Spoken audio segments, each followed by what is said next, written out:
శ్రీ గురుభ్యో నమః. శ్రీమాత్రే నమః.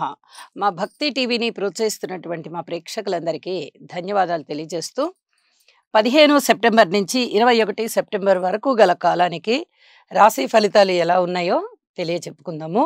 ముందుగా గ్రహస్థితులు. వృషభంలో గురువుగారు, మిథునంలో కుజుడు, సింహంలో రవి బుధులు, అలాగే కన్యలో శుక్రకేతువులు, చంద్రుడు మకర రాశిలో, వక్రించిన శనిగారు కుంభరాశిలో, రాహు వచ్చేసి మీనరాశిలో. వారాంతానికి వచ్చేటప్పటికి చంద్రుని యొక్క స్థితి మకర రాశి నుంచి మేషరాశికి వచ్చి ఉన్నది. అలాగే రవి యొక్క స్థితి సింహరాశి నుంచి కన్యారాశికి వచ్చి ఉన్నది. శుక్రుని యొక్క స్థితి కన్యారాశి నుంచి తులారాశికి వచ్చి ఉన్నది. ఈ 3 గ్రహాల యొక్క మార్పులు జరిగి ఉన్నాయి. ఇక గ్రహాల యొక్క దృష్టుల విషయానికి వస్తే గురువుగారి యొక్క పంచమ దృష్టి శుక్రకేతువుల మీద పడుతూ వారాంతానికి రవికేతువుల మీదకి ప్రసరిస్తూ ఉన్నది. అయితే అడ్మినిస్ట్రేషన్ పవర్ అనేది చాలా చాలా బాగుంటుంది. ఆధ్యాత్మికత ప్రజలలో బాగా పరిఢవిల్లుతుంది. ఇలా అనేక రకాలైన మంచి మార్పులు ఉంటాయి. అలాగే ఇక్కడ శుక్రాచార్యుల మీద దృష్టి కూడా అలాంటిదే. ఆదాయానికి ఇబ్బంది ఉండదు, ఆరోగ్యానికి ఇబ్బంది ఉండదు, చక్కటి ఆలోచనలకు ఇబ్బంది ఉండదు. ఇలాగా ఇక్కడ కూడా చాలా మంచి మార్పుల్నే ఇస్తూ ఉన్నది. ఇక శనిగారి యొక్క దృష్టి రవి బుధుల మీద ప్రసరిస్తూ కొంచెం రాజకీయంగానూ ఇబ్బంది కలగజేస్తోంది. అలాగే అనారోగ్య సమస్యల్ని కూడా సూచిస్తోంది. ఇటువంటి పరిస్థితి కనిపిస్తూ ఉన్నది. ఇక శనిగారి యొక్క దృష్టి ఒక బుధుడి మీద మాత్రమే సంచరిస్తూ ఉంది వారాంతంలోకి వచ్చేటప్పటికి. మరి ఇక్కడ ఎలాంటి ప్రాబ్లమ్స్ ఏమన్నా ఉంటాయా అంటే మెడికల్ పరంగా చిన్నపాటి ఇబ్బందులు కనిపిస్తూ ఉన్నప్పటికీ మెడిసిన్స్ పరంగా ఈ అనారోగ్యం విషయంలో మటుకు ఇంకా కొంచెం అనారోగ్యం వెన్నాడుతూ ఉంటుంది. ఇవే గ్రహ స్థితులు జన్మజాతకాలలో ఉన్నవారికి ఇలాంటి ఇబ్బందికరమైన లక్షణాలు ఉండడానికి అవకాశం ఉంది తప్ప ప్రతి వారికి ఉంటాయి అని చెప్పడానికి లేదు. గోచారంలో ప్రతి మనిషికి ఫలితాలు కనిపించవు. ఎవరెవరి జన్మజాతక రీత్యా గ్రహస్థితులు ఏ విధంగా ఉంటాయో అవి గోచార రీత్యా అనుసంధానింపబడినప్పుడు అంటే ఒక్కటైనప్పుడు మాత్రమే ఆ మంచి లక్షణాలైనా చెడు లక్షణాలైనా ఉంటాయి అని చెప్పి దానికి తగిన ఫలితాలు ఉంటాయి అని చెప్పి తెలియజేస్తూ, అయితే ఈ గ్రహ సమ్మేళనాల సంగతి ఇలా ఉంచితే గ్రహాల దృష్టుల విషయంలో మనము గురువుగారికి చెప్పుకున్నాము, శనిగారికి చెప్పుకున్నాము. అలాగే కుజునికి కూడా ఇక్కడ 4వ దృష్టి ఉన్నది కాబట్టి కుజుడు నీచ శుక్రుణ్ణి చూస్తున్నారు. నీచలో ఉన్నటువంటి శుక్రుడితో కలిసి ఉన్న కేతువుని చూస్తున్నారు. ఇది చాలా జాగ్రత్తగా ఉండవలసినటువంటి విషయం. నిజానికి వారాంతంలోకి వచ్చేటప్పటికి శుక్రుని యొక్క స్థితి నీచ నుంచి స్వస్థానంలోకి వెళ్ళిపోతుంది. కాబట్టి భయపడాల్సింది అయితే లేదు. కానీ ఈ కుజుని దృష్టి ఇంకా 4వ దృష్టి పడుతోంది కదా. ఈ పడుతూ ఉన్నంత కాలము ప్రేమ వ్యవహారాల విషయంలో అధిక జాగ్రత్తలు పాటించాలి. ముఖ్యంగా 13 ఏళ్ళు 14 ఏళ్ల వయస్సు ఉన్నటువంటి పిల్లలందరూ కూడా ఎటువంటి ఆకర్షణలకి లోను కాకండి. ఇంట్లో తల్లిదండ్రుల పట్ల ఎంత ప్రేమగా ఉంటారో మీరు అదే ప్రేమ బయట వాళ్ళు చూపిస్తారు అని చెప్పి అనుకోకండి. ఇంకా మీకు పూర్తిగా తెలిసినటువంటి వయస్సు రాలేదు మీకు. మీరు ఎవరిని చూసినా మన అమ్మ, మన నాన్న, మన అక్క, మన అన్న లాగానే మనతో ఎఫెక్షన్‌గా మాట్లాడుతున్నారని అనుకుంటారు. కానీ ఆ వయసు పిల్లలతో ఎవరైనా సహజంగానే ప్రేమగా మాట్లాడతారు. అన్నంత మాత్రాన నిజమైన ప్రేమ కాదు. అందులో కొంతమందికి మోసపూరితమైన ప్రేమ ఉంటుంది. ఇది గ్రహించుకోవడానికి మీకు కొన్నాళ్ల సమయం పడుతుంది కాబట్టి ఎవ్వరి పట్ల ఆకర్షితులవ్వద్దు. అలాగే తల్లిదండ్రుల విషయానికొస్తే మీ పిల్లల పట్ల కూడా మీరు చాలా శ్రద్ధగా ఉంటూ ఉండండి. ఇక్కడ ప్రేమ వ్యవహారాలు కొంచెం బెడిసి కొట్టే పరిస్థితి, ప్రేమ పేరుతో ఎవరైనా ఆడపిల్లలు, మగపిల్లలు కొంత వేధింపబడే పరిస్థితి కనిపిస్తూ ఉంది కాబట్టి ఈ విషయంలో చాలా జాగ్రత్తగా ఉండవలసిందిగా సూచన చేస్తూ ఉన్నాను. మనము ఇప్పుడు రాసుల్లోకి వెళ్దాము. వృశ్చిక రాశి.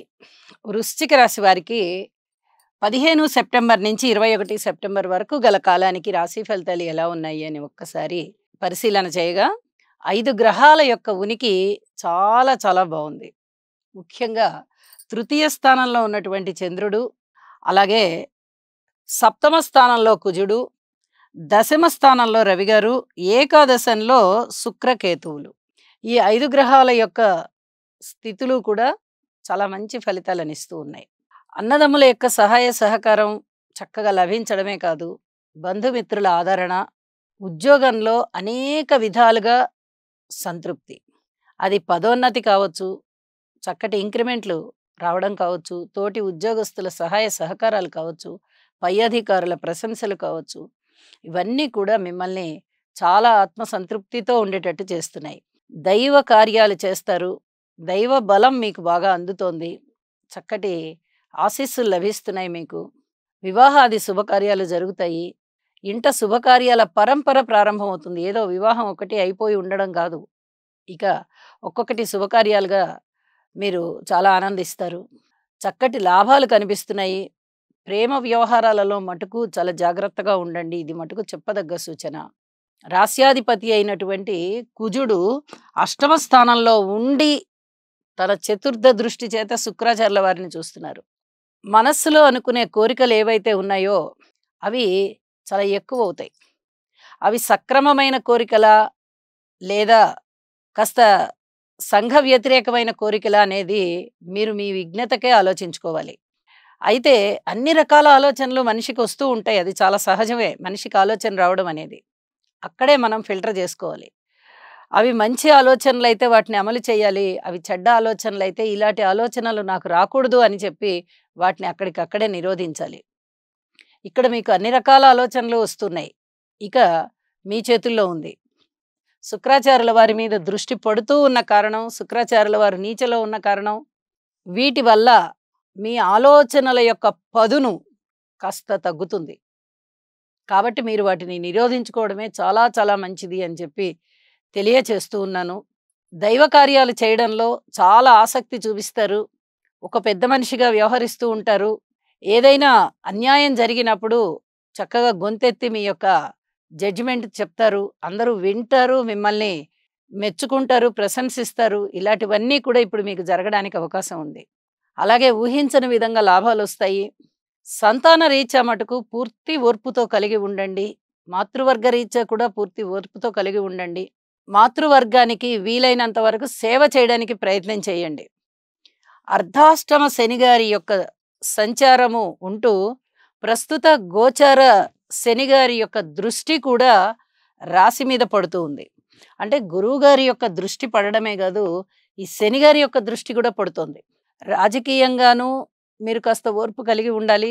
ఇక సంతాన రీత్యా కానీ, మాతృవర్గ రీత్యా కానీ, ఏదైనా స్థిరచిరాస్తుల పెంపు విషయంలో కానీ, ప్రయాణాల విషయంలో కానీ, ప్రేమ వ్యవహారాల విషయంలో కానీ, ఇలాంటి ముఖ్యమైన కొన్ని కార్యక్రమాలలో మటుకు మీరు ఖచ్చితంగా ఓర్పు కలిగి ఉండడమే చాలా చాలా మంచిది అని చెప్పి తెలియజేస్తున్నాను. విద్యార్థులు ఇంకా కొంచెం ఎక్కువ శ్రమ చేయవలసినటువంటి పరిస్థితి. స్త్రీల విషయంలో శనిగారి యొక్క తైలాభిషేకం చేయడం ఇది చాలా చెప్పదగ్గ సూచన. అలాగే అర్ధాష్టమ శని సంచారం జరుగుతూ ఉంది కాబట్టి శనిగ్రహ స్తోత్రాలు చదవడం కూడా ఈ రాశి వారికి చాలా ముఖ్యం అని చెప్పి తెలియజేస్తున్నాను. అలాగే విలువైన వస్తువుల్ని భద్రం చేసుకోవాలి అని చెప్పి సూచన చేస్తున్నాను. పర్వాలేదే కదా, మన ఇల్లే కదా, ఎవరు వస్తారులే, ఇక్కడ జాగ్రత్తగానే ఉన్నాయిలే, ఇక్కడికి ఎవరు రారులే, ఇలాంటివి ఏవి అనుకోవద్దండి. విలువైన వస్తువులు, పత్రాలు ఏవైతే ఉన్నాయో అవన్నీ ఖచ్చితంగా జాగ్రత్త పెట్టుకోవాల్సిందిగా సూచన చేస్తున్నాను. అలాగే వారాంతంలోకి వెళ్ళేటప్పటికీ చంద్రుని యొక్క స్థితి షష్ఠ స్థానంలోకి వచ్చి చాలా విజయావకాశాలను ఇస్తుంది. రవి గారి యొక్క స్థితి కూడా లాభస్థానంలోకి వచ్చి చాలా అనుకూలమైన మార్పుల్ని ఇస్తుంది.